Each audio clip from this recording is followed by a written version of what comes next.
வாழ்க வளமுடன். அன்னை பாலா திரிபுர சுந்தரியின் கருணையினால் இந்த உலக மக்கள் அனைவருக்கும் நல்லதே நடக்கட்டும். அன்பர்களே, இன்னைக்கு பொருளாதாரம் தனம் பெருகிறதுக்கு உண்டான சர்வ வசிய தன ஆகர்ஷண மந்திரம், சங்கல்பம் அப்படின்னு சொல்லலாம். இந்த சங்கல்பத்தை குறிப்பிட்ட நாளில் குறிப்பிட்ட நேரத்தில் நம்ம வழிபாடு பண்ணிக்கிட்டு வந்துட்டு இருந்தோம் அப்படின்னாக்கா நம்மளுடைய பொருளாதாரம், நம்மளுடைய கஷ்டங்கள் நீங்கி நம்முடைய வாழ்க்கை முறையை முன்னேற்றக்கூடியதாக இந்த சங்கல்பம் நம்மளுக்கு அமையும். இந்த சங்கல்பம் அருட்தந்தை வேதாத்ரி மகரிஷி அவர்கள் மந்திரம் தந்திரம் யந்திரம் அப்படிங்கிற ஒரு தலைப்பில் இந்த சர்வவசிய தனாகர்ஷண மந்திரத்தை பற்றி சொல்லியிருக்காங்க. இதை பற்றி உங்களுக்கும் தெரிவிக்கிறோம். இந்த சங்கல்பத்தை திரும்ப திரும்ப நம்ம சொல்ல ஆத்மார்த்தமாக சொல்ல கட்டாயம் பொருளாதார கஷ்டம் குறையுது அப்படிங்கிறதுல எந்தவித மாற்று கருத்தும் இல்லை. இந்த சர்வவசிய தன ஆகர்ஷண சங்கல்பம் பற்றி வேதாத்ரி மகரிஷி எப்படி செய்ய சொல்லியிருக்கிறார் அப்படின்னா,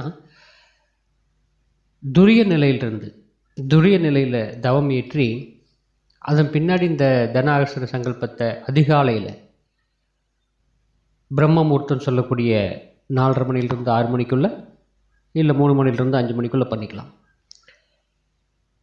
எவ்வளோ அந்த 3 மணிக்கு மேலே 5 மணிக்குள்ளே பண்ணுறது மிகப்பெரிய பலம். 9 முறை அல்லது 108 முறை செய்யலாம். இப்படி செய்யும்போது நம்மளுக்கு ஒரு பொருளாதாரம் நல்ல முறையில் முன்னேற்றம் அடைகிறத நீங்களே பார்க்கலாம். இதற்கு உகந்தமான நாள் அப்படிங்கிறது வெள்ளிக்கிழமை நாளும் பௌர்ணமி நாளும். இதுக்கு தேவையான பொருட்கள் பசுநெய் எடுத்துக்கலாம், நல்லெண்ணெய் தீபம் போதும், அல்லது விளக்கெண்ணெய் தீபம் போடலாம். கொஞ்சம் பூ, மல்லிகைப்பூ வச்சுக்கலாம், அல்லது வெள்ளை நிற பூக்களை உபயோகப்படுத்திக்கலாம். இது கூட பச்சரிசி, அதாவது மஞ்சள் கலந்தது, இந்த பச்சரிசி வச்சுக்கிட்டு 108 நாணயங்கள், அதாவது 9 நாணயம் வச்சுக்கலாம் அல்லது 108 நாணயங்களை வச்சுக்கலாம். ஒவ்வொரு சங்கல்பம் முடியும் போதும் நம்ம அந்த எண்ணிக்கைக்காக வேண்டி அந்த காசை, அந்த 5 ரூபா காசாக இருக்கலாம், 1 ரூபா காசாக இருக்கலாம், ஒவ்வொரு நாணயமாக அந்த பூ, அந்த அரிசி அட்சதை இருக்குல்லையே, மஞ்சள் கலந்த அரிசி பச்சரிசி, அதுவும் இந்த 1 ரூபா காயினும் எடுத்து அந்த தீபத்துக்கிட்ட போடணும். இப்படி அதிகாலையில் நேரமாக செஞ்சுக்கிட்டு வர அதனுடைய தாக்கம், அதனோட வைப்ரேஷன் உங்களை சுற்றியும், உங்களுடைய குடும்பத்தை சுற்றியும், உங்களை வீட்டை சுற்றியும் ஒரு அரணா அமைஞ்சு இருக்கக்கூடிய கஷ்டங்களை கட்டாயம் குறைக்கும்.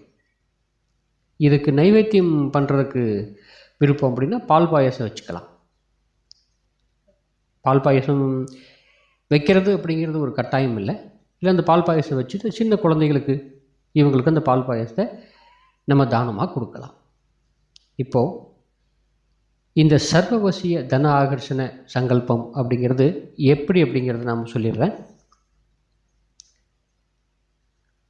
ஹரி ஓம் ஸ்ரீம் ஐயும் கிளியும் சவ்வும் சந்திரலட்சுமியே நமக, கிரம் க்ரீம் ஸ்வர்ணலட்சுமியே நமக, வங் சங் டங் ரிங் வீரலட்சுமியே நமக, ஓம் ஹம் சர்வ பாக்கியலட்சுமியே நமக, நவ்வும் மவ்வும் நடுவலுத்தாகிய சூரியலட்சுமியே நமக, தெய்வவசிய பூதவசிய லோகவசிய ராஜவசிய ஜனவசிய புருஷவசிய ஸ்ரீவசிய புத்திர சம்பத்வசிய, நாகலோகத்தில் உண்டாகின்ற சர்வ ஜீவ பிராணிகளும் உன் வசமானார் போல் அனைத்தும் என் வசமாக வசிய ஓம் ஸ்வாக